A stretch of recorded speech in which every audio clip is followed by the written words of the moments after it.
Effektivlikni oshirish uchun xonadagi yorug'likni to'g'ri tanlash, taqsimlash qay darajada ahamiyatga ega sizlar bilan bitta ko'rib chiqamiz. Qaranglar. 5 ta akril ledlardan joylaganmiz. Har birini oqimi 4000 Kelvin va 36 vatlik. Nega hozir bitta donasini yoqib qo'yganman? Tushuntirib o'taman. Men kitob o'qiyman. Ko'rib turibsizlar, yetarli miqdorda yorug'lik bilan ta'minlayapti. Hamda aks nurli ko'zimga tushib, ko'zimni ortmayapti, toliqtirmayapti. Bitta o'tirganda 2 soat, 3 soat kitob bemalol o'qiy olaman. Charchoq sezmayman. Endi nega buni joylaganimni aytadigan bo'lsam, ko'rib turibsizlar, proyektor qo'yganman.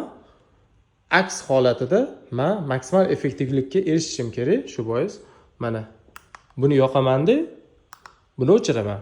Divanga tushadi. Bu devorimiz esa qop-qorong'i holatda kerakli tasvirlarni menga uzatib beradi.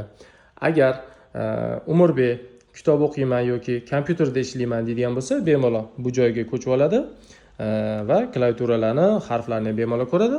Agar o'sha joyda ishlayman desa, bu joyni ham yoqib ishlatish mumkin, yorug'lik kamlik qilsa.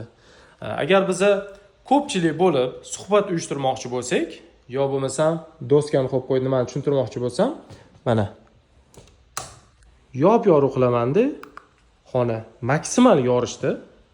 Lekin ko'kimtir rang bo'lib ketmadi, yo bo'lmasam qanaqadir ko'zni qamashtiradigan rang bo'lib ketmadi. Juda ham zo'r tasvirga ega bo'lgan yorug'lik bilan bizani ta'minlab beryapti. Shu bois do'stlar, dizayner tanishlar bo'lsa, prorab tanishlar bo'lsa, shu narsani ularga ham yetib borishini xohlasanglar, videoni jo'natib qo'yinglar. Chunki ko'p holatlarda, ayniqsa o'quv markazlarida biz ham o'qiymiz, Umurbek ham o'qiydi. Ko'zlar toliqib ketadi o'quv markazlarida. Nimaga? Tepada, ya'ni shipda juda ham ko'p ledlar bo'ladi-da, 6000 Kelvin bo'ladi, ko'zni qamashtiradigan darajada. Shuni hisobga olish kerak. Kitob o'qiyotganda, kitob ko'ryapsizlar, oppoq qog'oz.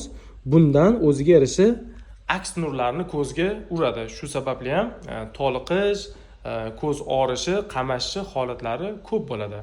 Videoni maksimal darajada tarqatishga yordam beringlar. Manfaatli bo'lgan bo'lsa like bosinglar. Fikringizni kommentariyada yozib qoldiringlar. Xudo xolisa muhokama qilamiz.